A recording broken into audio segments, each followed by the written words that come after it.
આ રીહ બહુ હોય. આપણે આદમી રિહાય તો કેવું રિહાય ખબર? માન જ ખાવું.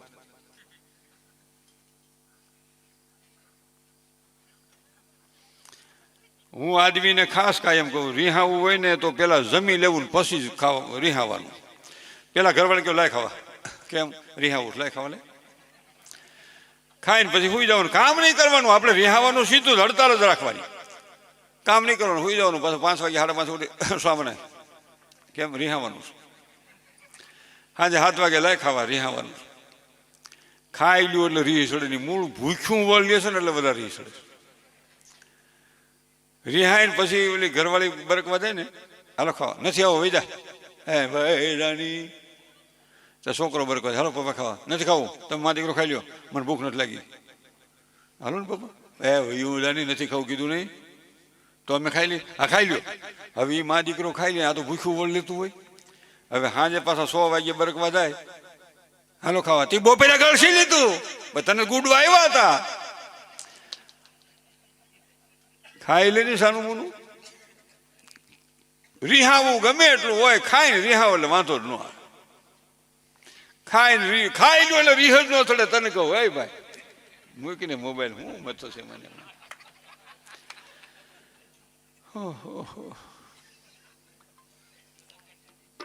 મોબાઈલ તો ગજબ કરી નાખશો. માણા મરવા ત્યાં થાય તો એમ કે એક મોબાઈલ ભેગો લઈ લો. એક મોબાઈલ આવું ને મેસેજ કરવા થાય. અમારે એક કલાકાર ગુજરી ગયો ને, પછી અમે શમશાન ગયા હતા. કલાકાર નહીં પણ સાજિંદો હતો. તો એના ભાભી શાનો લોટો લઈને આવ્યા. સત્ય વાત કરું, નામ નથી દઉં. રમેશભાઈ શાનો લોટો કીધું. આ શાનો કેમ કે એને બહુ વાલો હતો ને શા એની માથે અડી ગયો. એ ભડકામાં સાર અડ્યો. ક્યાં અંધશ્રદ્ધાનું માપ છે. અને એક જોડી બીડી મૂકી પાછી માથે. એટલે એ કીધું આખી બહુ બીડી પીતા ને એના બહુ વાલી હતી. બીડી મત ભેગી બાળી. હું કરવું બાપા, ગજબ થઈ ગયો. અને પ્રસંગ એવો બન્યો, અહીંયા જે હું વાત કરતો હતો, ભોજા ભગત દીધો સાબખો, ગાલ્યો સાબખો, મારો મેં ઘણાને માર્યા છે, આ સાબખો નહીં. તો કે માખણમાં પલાળું લેવું એ બહુ લાગે કે એ નહીં કે તઈ મારે તો તને શબ્દના સાબખા મારવા છે બાપુ, શબ્દના સાબખા મારવા છે. મૂકી દો ફોન. રોગ લાગ્યો. આ માણસ જો મોબાઈલનું ધ્યાન ધરે છે એટલું ધ્યાન જો ભગવાનનું ધરે ને તો ભગવાનને આવવું પડે ને આવવું પડે, એમાં ફેર નહીં. આટલું ધ્યાન મોબાઈલનું રાખો એટલું જો ઈશ્વરનું, મારા કૃષ્ણનું રાખો, રામનું રાખો, શ્યામનું રાખો, રામાપીરનું રાખો ને તો એ બિચારો ધક્કો ખાય પણ જરાય એ બધું વાત જ નહીં.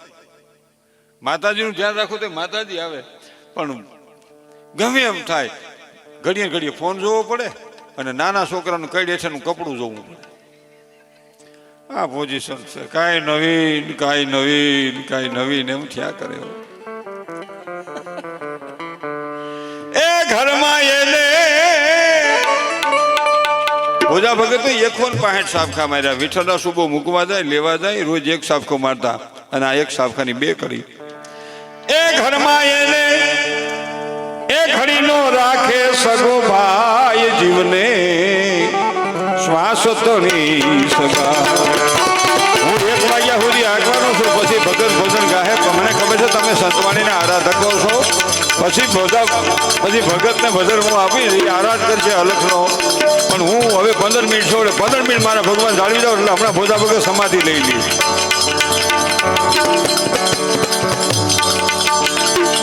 બાપ કહે છે બેટડો મારો એ માતા મંગલ ગાય. એ બાપ કહે છે બેટડો મારો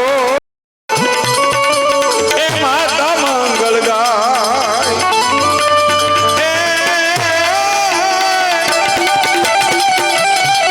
એ બેટડી કે છે માધવ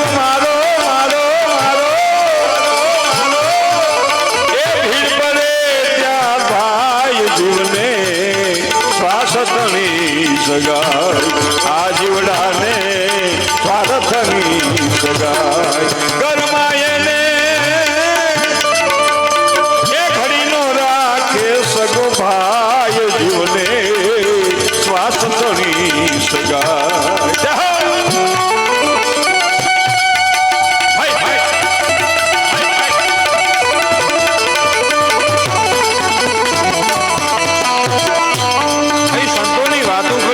નશો આવી હવાશે લોહી ચડી જાય મહાપુરુષોનું એવું મહાન જીવન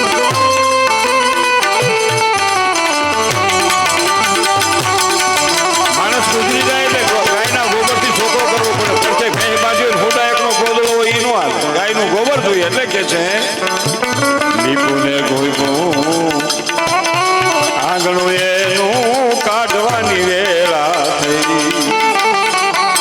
એ લીપુને ગોઈબું આંગણું એનું કાઢવાની વેળા થઈ એ આડછોમાં તમે અબલાઈ દાશો એ આડછોમાં તમે અબલાઈ દાશો આ લોક કરે સતુરાય જીવને વાત તણી સગાઈ ઘરમાં એને ઘડી ન રાખે ઘરમાં એને ઘડી ન રાખે એ સગો ભાઈ જીવને શ્વાસની છે સગાઈ ઘરના સગા ઘડી ન મૂકતા અંતરિયાળ ના થઈ એ ઘરના સગા ઘડી ન મૂકતા ઘરના સગા ઘડી ન મૂકતા અંતરિયાળ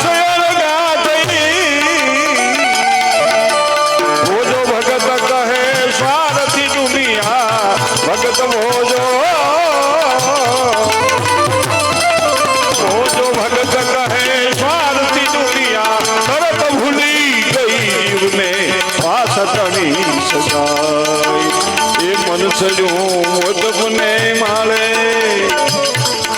એ પ્રભુએ ની વેળા કેમ વાલે મન સડ્યું ભાઈ મોતપને માળે મન સડ્યું ભાઈ મોતપને માળે. વાહ! ભોજા ભગતે વિઠ્ઠલરાવ સુબાને કંઠી બાંધી, બીજા શિષ્ય જલારામને કંઠી બાંધી અને સંત સમયો તેડાવ્યો અને ટાઈટ બહુ.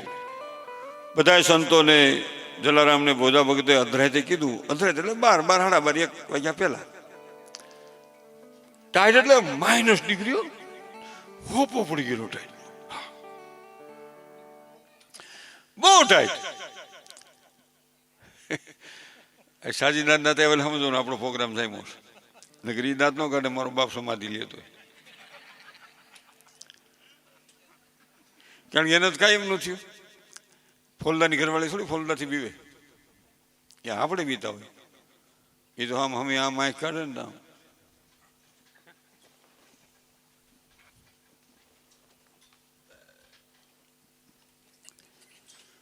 આપણે બીતા હોય. સાહેબ ઘીરે જાય એટલે રસોઈ કરવી, હિસકાવો જરાક.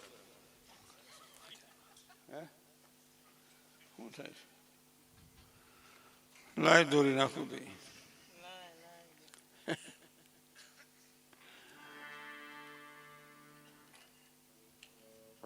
આગળ વાત કરું તો વાત એવી છે. અહીંયા ભોજા ભગતની વાતમાં જલારામને કીધું બધા સંતોને પોઢાડી દે, પાગલ પથારી હમાય આપને લાકડાને બતાવે કે બહુ ટાઈટ છે. બધા સંતો પોઢી ગયા પછી જલારામ ભોજા ભગતને પગે લાગીને કહે છે, ગુરુદેવ બાપા બોલ. બધા સંતો પોઢી ગયા, હવે હું ક્યાં પડું? તું પડ પાઇટમાં. આપણી ભાષા થોડી કઠણ. પડ પાઇટમાં. જલારામ કાંઈ પણ સમજ્યા નહીં અને નદીની પાઇટમાં ગળાહામાં પાણીમાં બુડી ગયા. મોટું ખાલી બહાર, જય ગુરુદેવ ટાઢા પાણી. સવારે ભોજા ભગત સ્નાન કરવા ગયા, મારી કોઈ અવાજ આવે, જય ગુરુદેવ. કોણ? હું ચાલો ત્યાં શું કહીશો? તમને જ કીધું પડી પાઇટમાં બારો નીકળતો.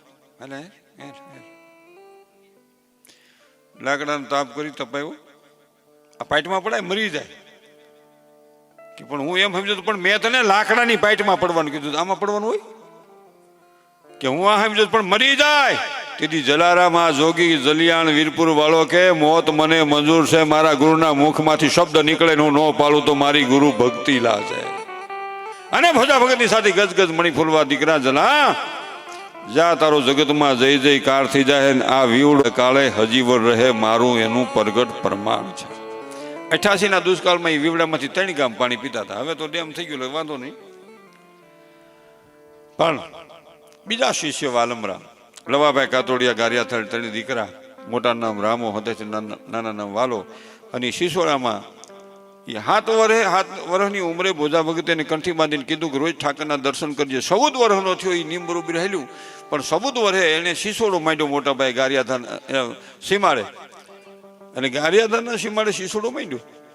એટલે મોટા ભાઈ કીધું રામભાઈ કે વાલા આ શિશોડો સેટો છે અને અહીં ભૂરિયા મળતાથી કામની તાણ પડે એટલે તારા ગુરુનું નિયમ તોડી નાખે. હવે એક બાજુ મોટા ભાઈનું હોય ને બીજી બાજુ ગુરુનું વચન તોડવું કેમ?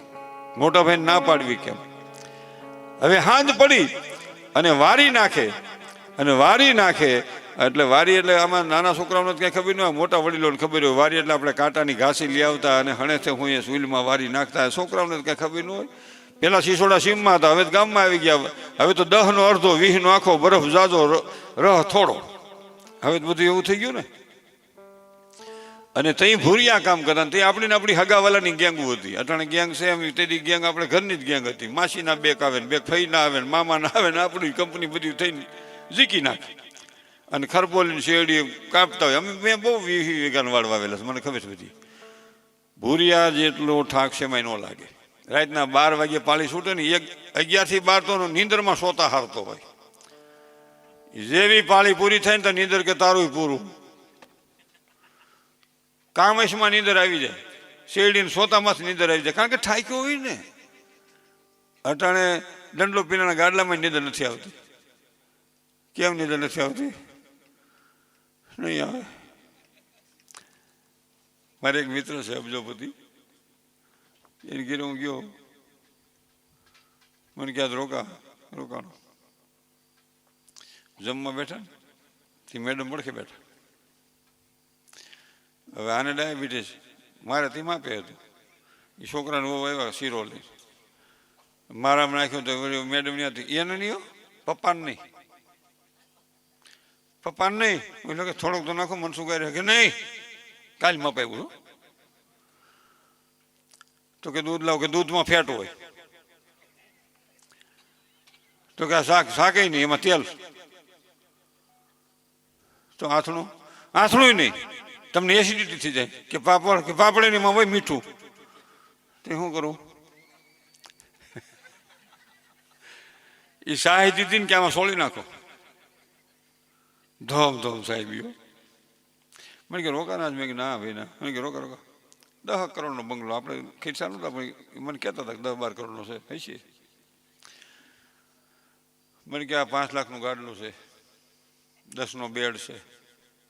મને ક્યાંય હું મને અહીંયા નહીં ફાવે. મને હાથા મારા જડાઈ જાય એમાં. અમે તો કેરામાં હુઈ જવા વાળા. અને હજી મને નીંદર આવે. મને તો ગમે ને આમાં હુવા તો નીંદર આવે. ક્યાં હુતાવશો એમ નથી, તમારી માનસિકતામાંથી નીંદર આવે છે. એટલે 4 વાગ્યા, 2:30 વાગ્યા વાતો કરતા મેં કે ભાઈ હવે મને નીંદર આવે, સુઈ જાઉં. કે કલાક વાર જાય, કલાક વાર. મેં કીધું ના પણ હવે 2:30 વાગ્યા. તો મેં કીધું શું વાંધો છે?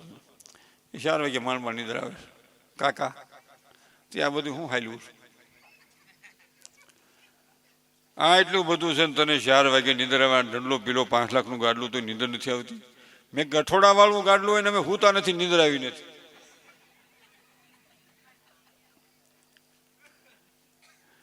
ગમે ના નીંદર આવી જાય. નીંદર શું છે? તમે અંદરથી ખાલી થઈ જાવ તો નીંદર આવે. તમે ભીતરથી ખાલી થઈ જાવ તો નીંદર આવે. બાકી વિચારે સડી જાઓ તો નીંદર નહીં આવે. એટલે કેટલું જીવાય મહત્વ નથી, કેવું જીવાય મહત્વનું છે. આગળ વાત કરું તો વાત એવી છે, અહીંયા એ વાલમરામને વારી નાખવા રાખ્યો ને આમ વારી નાખીને ગામ બાજુ જાવું. અંધારું થોડુંક થાય જાય ને ઠાકરના દર્શન કરવા. અને જેવું અંધારું થયું અને વારી નાખીને ભાગ્યો, એ તણી લોકના નાથ કાળિયા ઠાકર, મારા ગુરુને મેં આપેલું વસન મારું લાજ રાખજે નાથ. એમ કરીને ગામ બાજુ ભાગ્યો. ગારિયાધારને સીમાડે દ્વારિકા વાળો વાલો બનીને મીણ્યો વારી નાખવા. ભગવાન પોતે આવ્યો વારી મીણો નાખવા. વિચાર તો કરો, આ વાલમરામને એકવાર જોરદાર તાળીઓના ગગડાથી વધાવો. ભગવાન આવ્યો અને ગામમાંથી દર્શન કરીને ઘસો વાડી બાજુ જાય. ત્યાં ભથાણા લઈને હાજે વાળુના ભથાણા લઈને બધા ગીત ગાતા જાય ને ગાતા આવતા. પેલા એવું હતું, મામા માસીના બધા આવતા, માસીઓ આવે, મામા બધા આવે. અને એમાં મોટા ભાઈ રામભાઈના ઘરના ભથાણા લઈને હમા મળ્યા સીમાડે વશમાં. ક્યાં ગયા વાલભાઈ, ક્યાં ગયા? કે ઠાકરના દર્શન કરવા. ખોટું ન બોલ્યો. અટાણો દેર હોય તેમ કે મારા ભાઈ હાટું ફાંકી લેવા ગયો હતો. લેવા 2 કટકા ભાભી.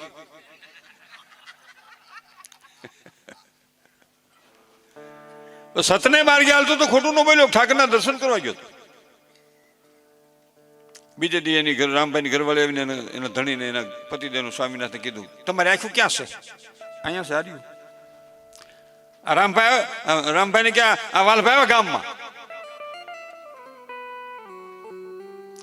ઉલો કે પણ અહીંથી ખેહો જ નથી.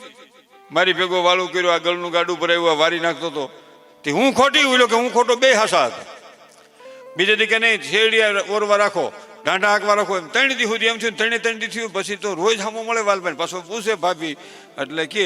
અને એવું થોડુંક બહુ હોય સમજે. આપણે 4-5 ભાઈઓ હોય ઘરમાં, 2-3 ભાઈઓ, એક કામ કરતો હોય ને એકનું ઓછું કામ કરતો હોય ને એટલે વિલાની ઘરવાળીઓને કે તૂટી જાઓ નહીં, કોઈ બંધવી દે.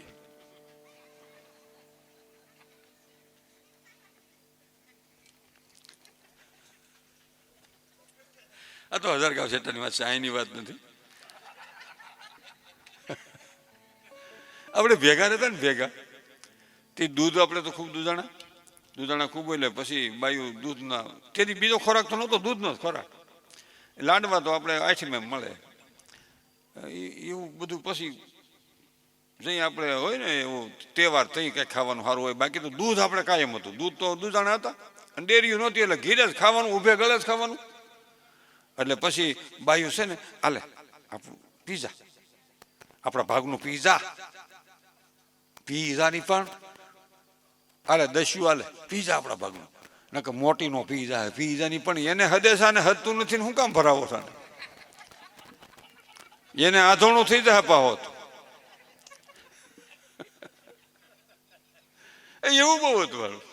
અને ભેગા હોય ને તે આદમીને પેટમાં દુખે, બાઈને માથું દુખે, એ મટે જ નહીં. પલાળ પીને પાછો ઠેકડો મારે, સમજ્યા? માખણનું પીને પછી આમ ઠેલેથી આમ ઠેકડો મારે, ઓલી આટી ઉતારવા.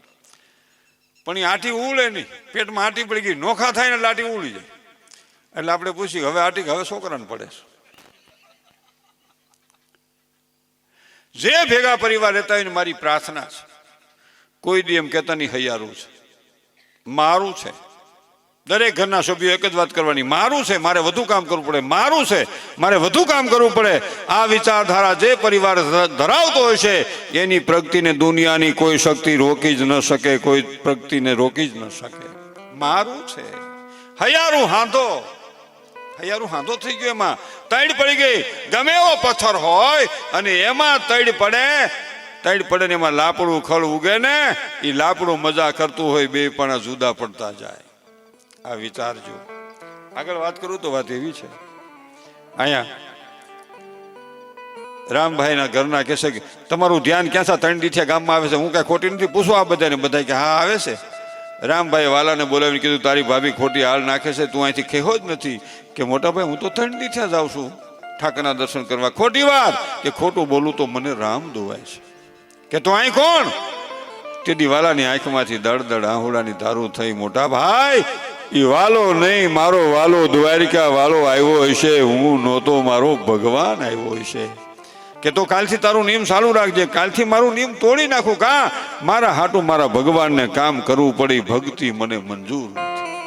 અને આપણે એમ કે હા હમણાં ભલે ની રાત પાડી લાઈટ છે તો ભલે પાણી વાળતો આપણે ભજનમાં જઈએ, એમ સેટિંગ ન આવે.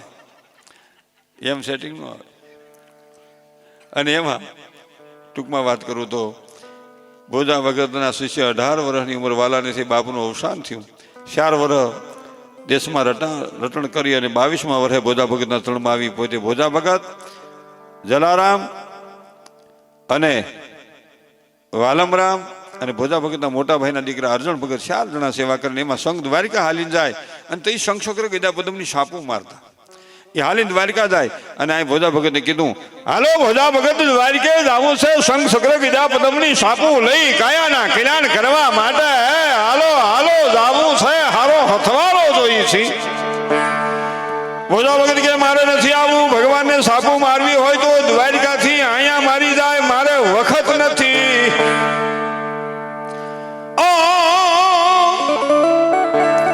વિધેલા વિધાય વન વિધેલા વનમાં ફરે, એ વીરા મારા સંજય તારું બિન વગાડ્યા વહોયાનો જીવતા તમડો ઠરે. અને ભોજા ભગત કે મંદિરના દ્વાર ખુલે, મારો એક હંદેહો ખેજો હું, અદમ ઉદાહરણ નામ તો હી કઈ કાયરા તે જદુરાય, રૂખા રૂખા રહત હો એ પ્રભુ વિરુદ્ધ જૂઠા કહેવાય. અદમને તારવા વાળું તારું નામ છે પ્રભુ. સંઘ દ્વારિકા પૂગ્યો, નિરખવા નંદ કુમાર એ સંઘ દોડ્યો દ્વારિકાની ઊભી બજાર. સંઘ દ્વારિકાની બજારમાં આવેલો જાય છે. અહીંયા ભોજા ભગત નાનું એવું મકાન, એમાં નાની એવી લાલજીની મૂર્તિ એની સામે ધ્યાનમાં બેઠા છે. એક દાર લાગી ગયો, મંદિરના સફર પગથિયા સંગ છેડ્યો, ઝાડ માથે ડંકા મંડળા, નગારા માથે દાંડીઓ બનાણીઓ, રણાણ ઘણાણ ભગવાનની આરતી ઉતરે છે. જય હો દ્વારકાધીશની, જય હો મોરારીની, જય હો મુરલીધરની, જય હો નંદકિશોરની, જય હો. પૂજારીએ દ્વાર ખોલ્યા અને એક જણે સંદેહો દીધો. ફતેપુર વાળા ભોજા હાવલિયાએ કીધું છે, હે દ્વારકાધીશ સાંભળી લે,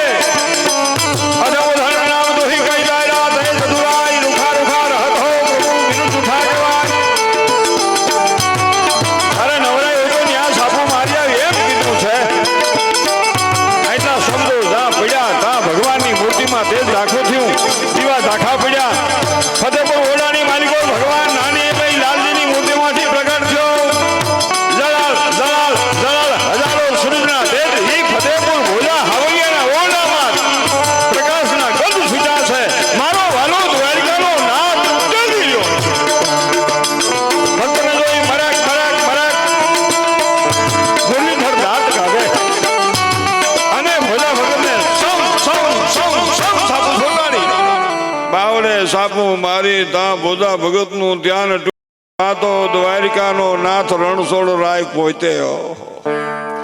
પ્રભુ તમે હા ભોજા મને યાદ કરીને હું નો આવું તો મારું બિરુદ લાજે. કે યાદ કીધો પ્રજાપતિ નિવાડા મામાજરી ના બાળ બસાયો, યાદ કીધો પ્રહલાદે થંભમાં નરસંગ રૂપ થઈ પુરાયો. યાદ કીધો વરસભામાં પાંચાળીએ જો ને વરસભામાં શિર પુરાયો, યાદ કીધો સુધનવાયે તેલકડા માયન તાર્યો. એ અર્જુન મન કોણે યાદ કીધો ને કે દીહું નો આવ્યો, કે દીહું નો આવ્યો. ભગવાનના દર્શન થયા, ભાવ વિભોર ભોજા ભગત થઈ ગયા, કંકુના પગલા પડતા ગયા. ફતેપુરની બજારમાં દ્વારકાધીશ હાલીને વ્યો ગયો. સમય હેલો જાય છે. જલારામને કીધું તું વીરપુર વ્યો જા, ધર્મની ધજા ફરકાવજે. કે બાપા વચન આપો, માગ કે માગવું નહીં, કે જા ભગવાન તારે ત્યાં ભીખ માગવા આવશે. કે મારે ભગવાનની જરૂર નથી, છેલ્લે તમે મને દર્શન દો તો જાઓ. કેમ કે ગુરુ ગોવિંદ દોનું ખડા, કિસી કો લાગુ પાય બલહારી, ગુરુ દેવન કી જીન હો ગોવિંદ દિયો બતલાય. કે હું આવે ને ભગવાને આવશે. વલમરામ તું જા, ગાર્યા થા. કે બાપા વચન માગ આપો. કે માય કે મારી ધજા તમારા મંદિરમાંથી દર વર્ષે ચડે તો જાઓ. કે જા તારી ધજા ચડશે. આજની તારીખે ધજા ગારિયાધારથી ફતેપુર આવે છે. આમ સમય હેલો જાય. પોતાના નાના ભાઈ મોટા ભાઈ અર્જુનના મોટા ભાઈના દીકરા કર્મણ ભગતના દીકરા અર્જુન ભગતને ગાદી હોપી અને 1900 શનિ સાહેલ હાલી જાય. 5 મિનિટમાં મારો પ્રસંગ પૂરો કરું છું. 1900 શનિ સાહેલ હાલી જાય. ભોજા ભગતે પોતાના ભાઈના દીકરા અર્જુનને કીધું, બેટા અર્જુન આ ગાદી સંભાળજો, હું જાઉં છું વીરપુર. કે ભાઈ જાવ છો તો ભાઈના આંટો મારીને ભાઈને ઘરેથી આવો પાછા જગ્યામાંથી. કે નહીં, મા ભૌમને પ્રણામ કરીને નીકળ્યા પછી આ ભોજાના પગલા ધરતી માથે નહીં પડે કે તો અમારું કોણ, કે જે લીમડા નીચે શિવાલય અને હનુમાનજી પ્રગટ થયા હતા એ હનુમાનજીને કુળદેવ તરીકે સ્વીકારજો, શિવાલયને ઈષ્ટદેવ તરીકે સ્વીકારજો, જલારામના વીવડાને જાળવજો અને સતને માર્ગે હાલજો, મારી દર પુણ્ય ચેતનાનું પ્રમાણ પ્રાગટ હશે. ત્યાંથી ગયા 1916ની સાલ ભોજા ભગતનું 66મું વર્ષ હેલું જાય અને ભોજા ભગત પોષ સુદ આઠમના દિવસે જલારામને કહે છે લાય શ્રીફળ વખત જાય છે, કેમ કે મેં આપેલું વચન પૂરું થાય છે. ઓમનો નાદ કર્યો, ખટસકરે ભેદી તેજનો લીસોટો મહાબ્રહ્માંડમાં મળી ગયો. એ ઠેકાણે ભોજા ભગતની ફૂલ સમાધિ જલારામે વીરપુરમાં પધરાવી. જલારામના જે મંદિરની હમે જાઓ તો ત્યાં જાળીવાળું મકાન છે, હાજ હવારની આરતી જાય છે, ત્યાં ભોજા ભગતની શરણ પાદુકા છે. અને ભોજા ભગતની ફૂલ સમાધિ ફતેપુર ગામને ગોંદરે. ભોજા ભગતના ભાઈના દીકરા અર્જુન ભગત ગાદી આવ્યા, એના દીકરા લક્ષ્મણ ભગત ગાદી આવ્યા, એના દીકરા કરશન ભગત ગાદી આવ્યા, એના દીકરા માવજી ભગત ગાદી આવ્યા, એના દીકરા શાંતિરામ બાપુ ગાદી આવ્યા, એના દીકરા ભક્તિરામ બાપુ ને એના દીકરા નિખિલ ભગત આ જગ્યાનો કારભાર સંભાળે છે. બીજા મહિનામાં એની પ્રાણ પ્રતિષ્ઠા મહોત્સવ મંદિરનો ઉજવાણો. એટલે 2 ધામ 4 ધામ જાઓ તો કોક દીક ફતેપુર જાજો. મને આવડી એવી વાત કરી, મારી આમાં ઘણી ભૂલ જ હોય ને, કે ઘણા ભૂલ ગોતતા હોય, ઘણા કહેતા હોય કે સવર્ણના મા બાપનું નામ દે, આપણે કીધું એ નથી આવડતું, કે એ જ ખૂબી છે, એ ન આવડે.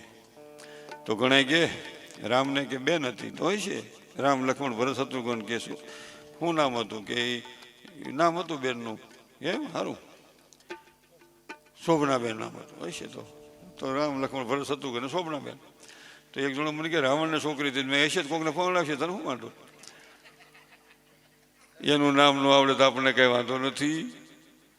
આપણે આપણા મા બાપને ન ભૂલીએ, આપણા ગામને ન ભૂલીએ, આપણા પરિવારને ન ભૂલીએ, કોઈ ગરીબને ન ભૂલીએ, ગાયને ન ભૂલીએ અને આપણા ધર્મને ન ભૂલીએ. એટલે ઘણી બધી સારી વાત છે. મોતીમાના પવિત્ર આત્માના શરણમાં મનસુ વસો એના લાખ લાખ વંદન. જય માતાજી. આપણી સમક્ષ આવે છે મહેશ ભગત અને એ સંતવાણીની જે જમાવટ કરશે તમે જોવો, અને એ જોવો કેવી જમાવટ થાય છે. મહેશ ભગત આવી જ જાઓ જલ્દી.